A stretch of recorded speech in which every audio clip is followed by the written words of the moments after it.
Assalamualaikum warahmatullahi wabarakatuh.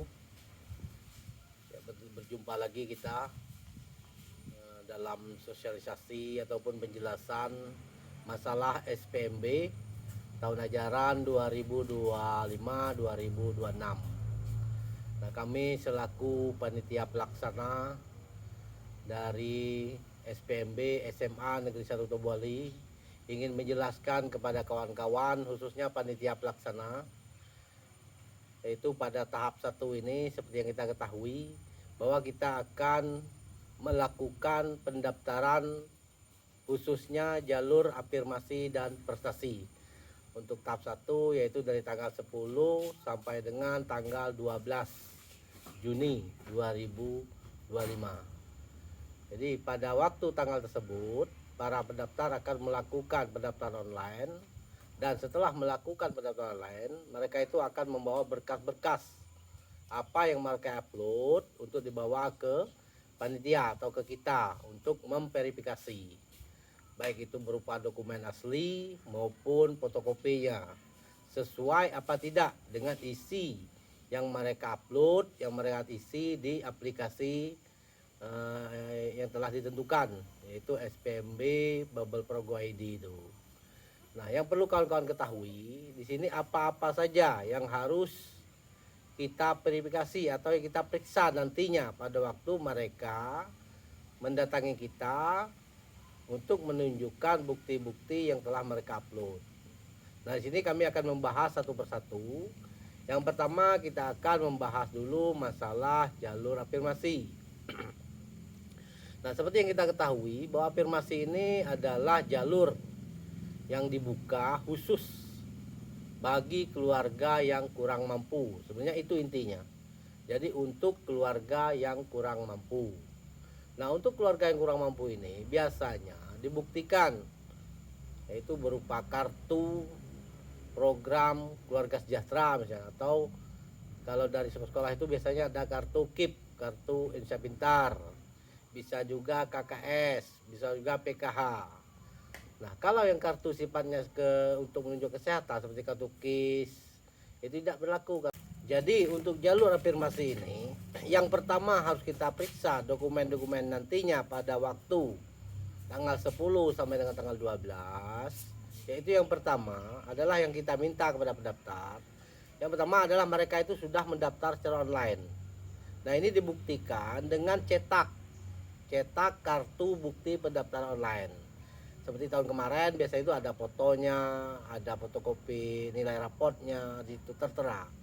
Nah, jadi kalau mereka tidak mengumpulkan cetak kartu bahwa bukti telah mendaftar online, itu bisa kita tolak katanya, belum kita terima. Nanti takutnya mereka mengasih dokumen kita tapi online-nya tidak dilakukan, percuma. Karena intinya adalah pendaftaran secara online. Nah, pengumpulan manual ini sifatnya hanya untuk memverifikasi benar tidak apa yang mereka upload di aplikasi tersebut. Jadi yang pertama adalah bukti cetak online-nya yang kita minta berupa kartu selembar, ya, ada lembaran bukti cetak seperti tahun kemarin, mungkin kawan-kawan sudah tahu.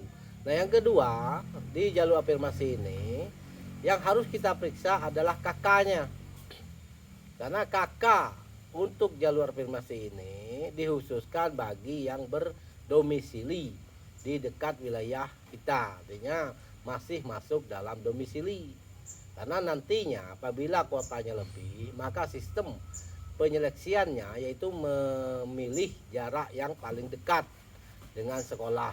Jadi mengapa kita harus memeriksa KK? Jadi periksa KK-nya itu, KK wilayah kita atau wilayah luar domisili. Jadi kalau luar domisili otomatis dia tidak bisa untuk mendaftar ke afirmasi. Nah, tambahan yang lain, kalau misalnya dia itu adalah yatim piatu, atau piatu, maka itu harus dilampirkan surat keterangan pernyataan bahwa dia itu memang yatim piatu, atau piatu. Itu bisa dari kelurahan, bisa dari desa, ataupun misalnya berupa akte kematian. Nah, kalau sifatnya misalnya kawin, apalagi kawin misalnya cerai hidup, atau misalnya emaknya atau ibunya atau siapa bapaknya itu kawin lagi, itu tidak termasuk kepada status yatim piatu, yatim atau piatu. Nah, itu tidak merupakan faktor utama dalam penerimaan jalur afirmasi ini. Karena yang kita nilai itu sesuai dengan juknis itu adalah yang telah meninggal orang tuanya. Nah, itu untuk jalur afirmasi. Jadi tolong diperhatikan. Nah, untuk yang kedua yaitu jalur prestasi. Ini hampir sama dengan jalur afirmasi.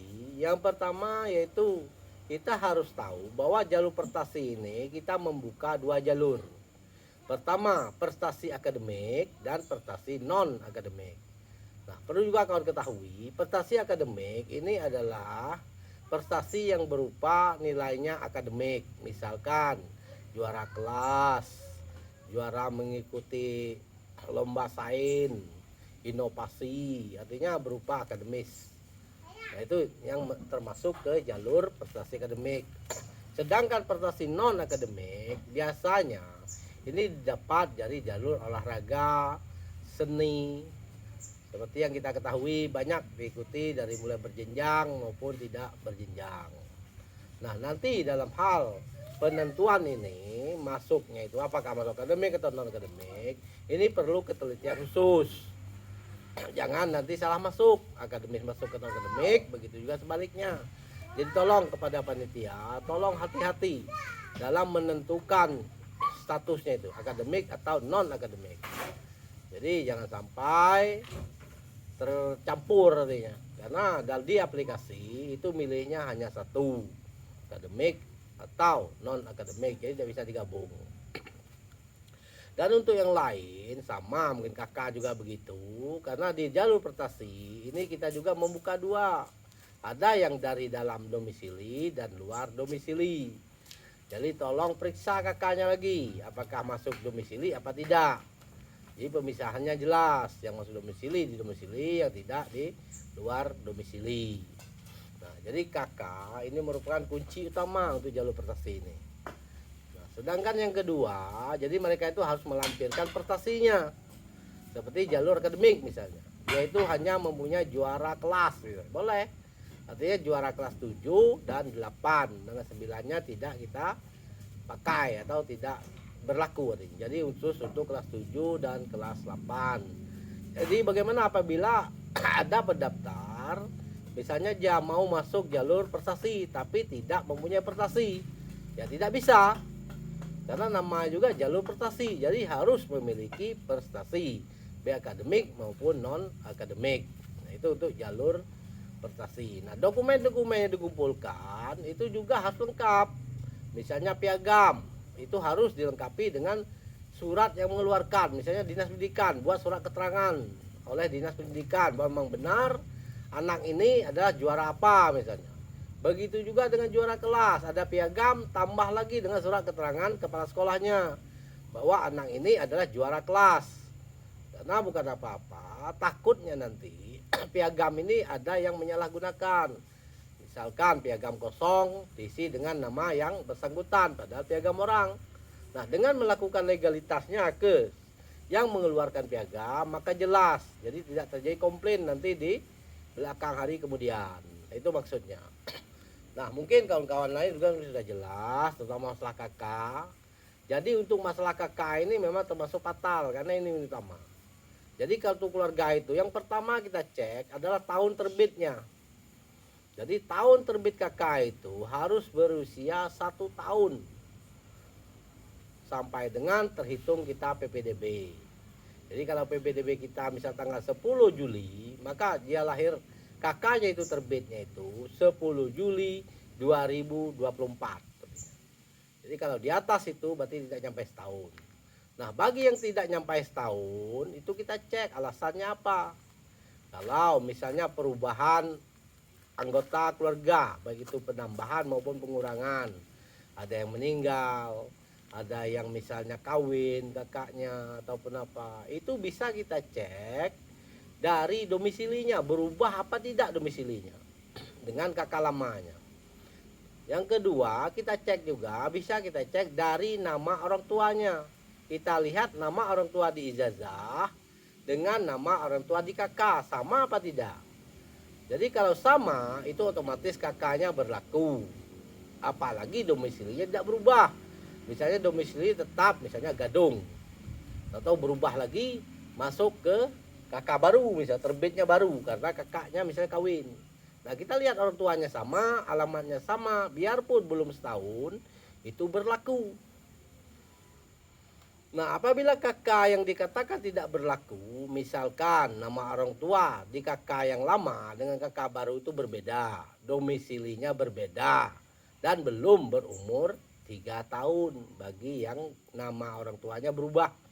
Misalnya dari nama orang tua ke nama kakaknya, misalnya ada seolah mereka itu menitipkan atau mendekatkan ke domisili agar dapat masuk ke wilayah domisili kita, SMA Negeri 1 Toboli khususnya. Nah, mungkin hanya itu ya. Jadi tambahan penjelasan kami. Jadi bagi panitia pelaksana untuk jalur prestasi dan afirmasi ini agar bisa mempelajari juknis ataupun pos yang telah kita buat, jangan nanti di lapangan kita nanti tidak tahu, masa panitia nanti tidak tahu ataupun tidak bisa memberikan keterangan, info yang jelas kepada pendaftar. Sehingga nanti terjadi miskomunikasi antara pendaftar dengan panitia, sehingga pendaftar juga bingung.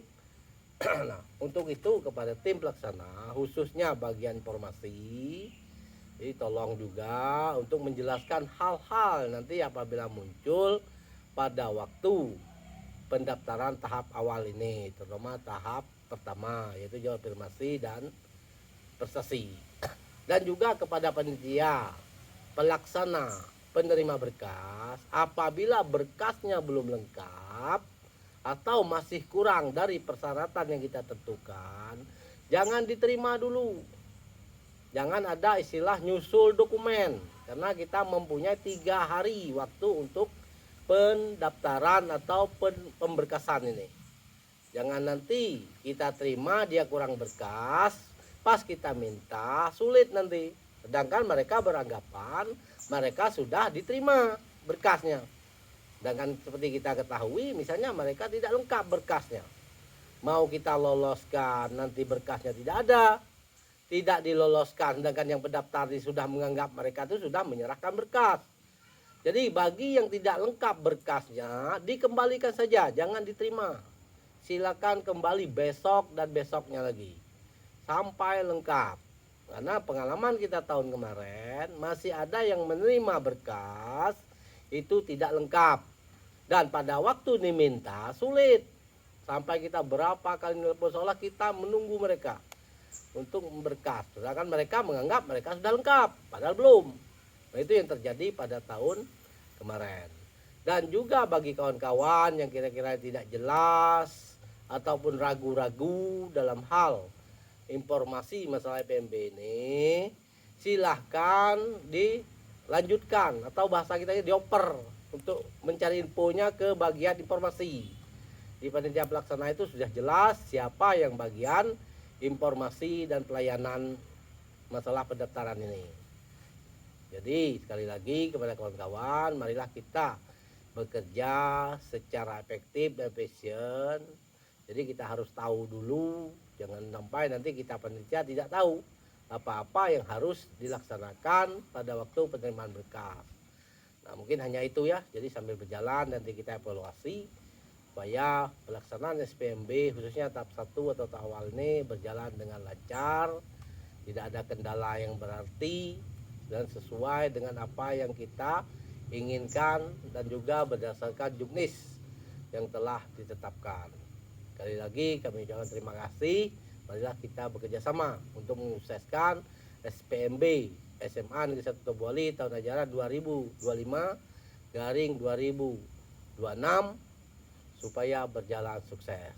Terima kasih. Assalamualaikum warahmatullahi wabarakatuh.